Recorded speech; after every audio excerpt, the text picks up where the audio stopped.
Greetings, everybody, and welcome to another excursion that is visual.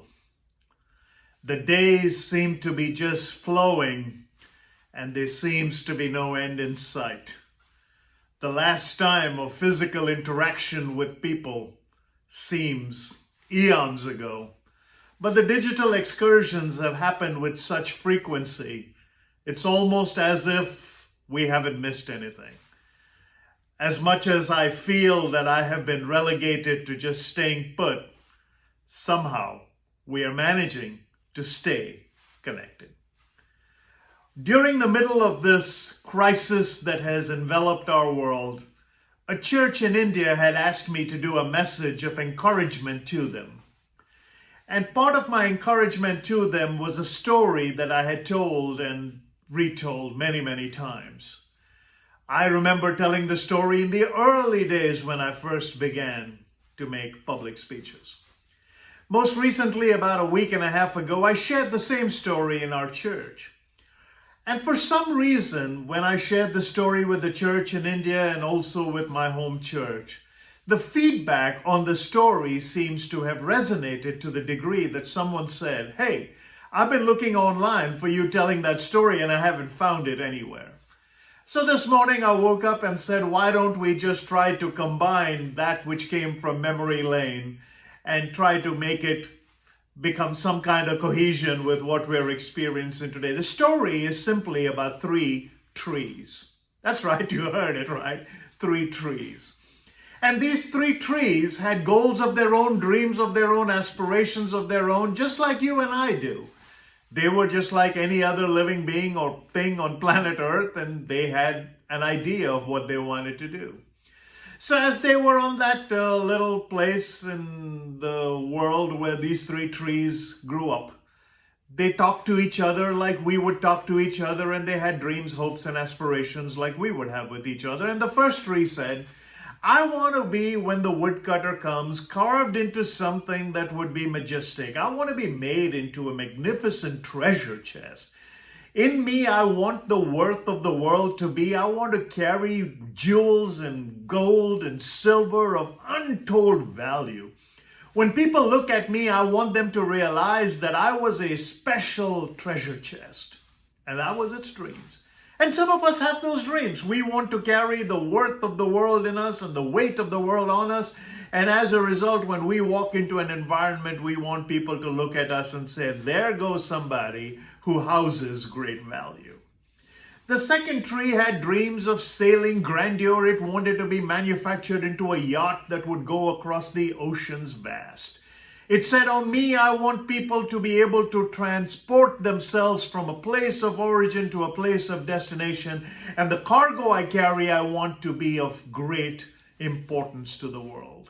More importantly, when people set sail on me on the mighty oceans, I want them to be able to see things they could never comprehend. And I want to be the vehicle that takes them places. I want to be one that actually fulfills their dreams. And there may be some of you who have wanted to sail the world, but suddenly find yourself relegated to something else.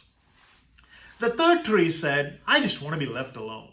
I want to be left alone as a point where someone will say, you know, this tree fulfilled its purpose by just being there. Passers-by can look at it and say, you know, when I look behind and see the tree behind me, I know from whence I came. When I see the tree in front of me, I know of where I need to go to. I want it to be a pivotal point of distinction and direction in my journey. And that was the story of the 3 trees. And eventually the woodcutter did come. He did go to that small place in the world where these 3 trees were and decided that he would do his work. The first tree was just made into a little trough and put in a barn. The second tree was not made into a mighty yacht. It was made into a small boat and tied up on the side of a small lake. The third tree was just cut up and put into a wood pile. Needless to say, their dreams of something else completely were shattered, and suddenly they found themselves in a place of absolute anonymity. Now let's look at what those 3 trees eventually did do.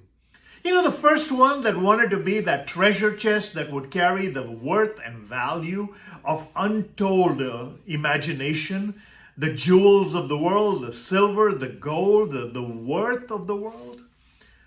Well, one calm night, husband and wife that did not have any room in the inn were allowed to stay in a barn.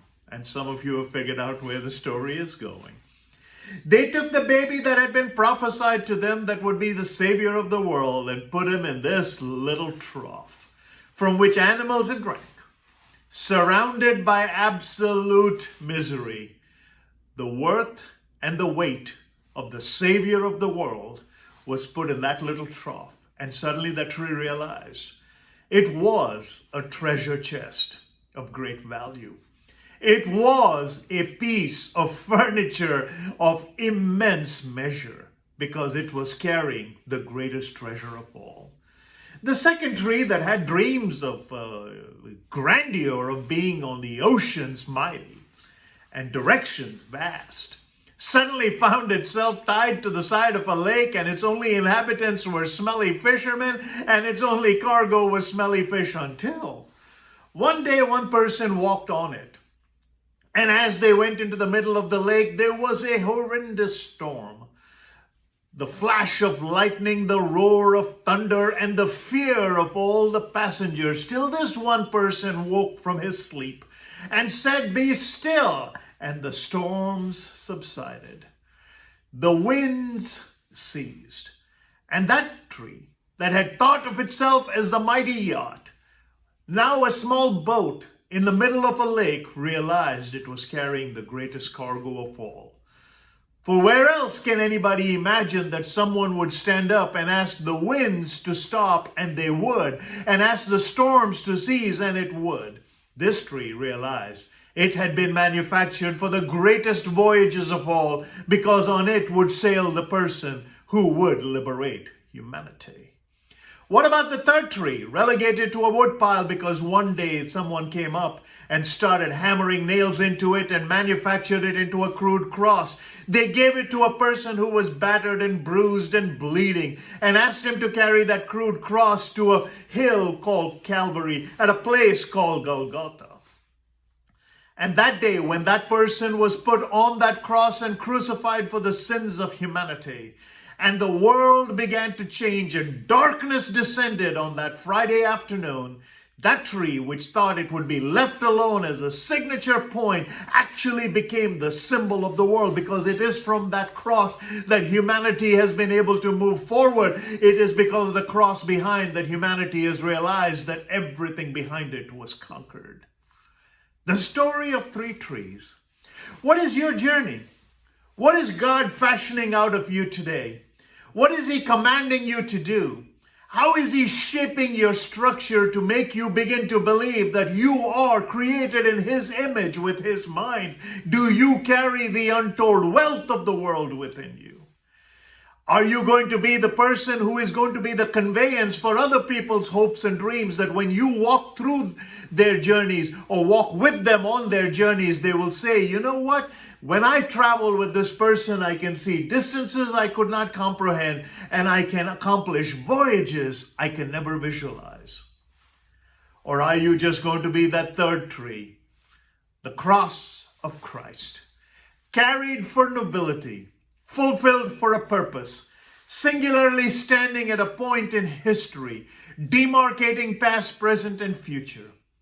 This morning I wrote a note saying, when the nail was driven into the cross and the words "it was finished" were said, every nail that has since been driven into a coffin heard the words, "Welcome, it has begun."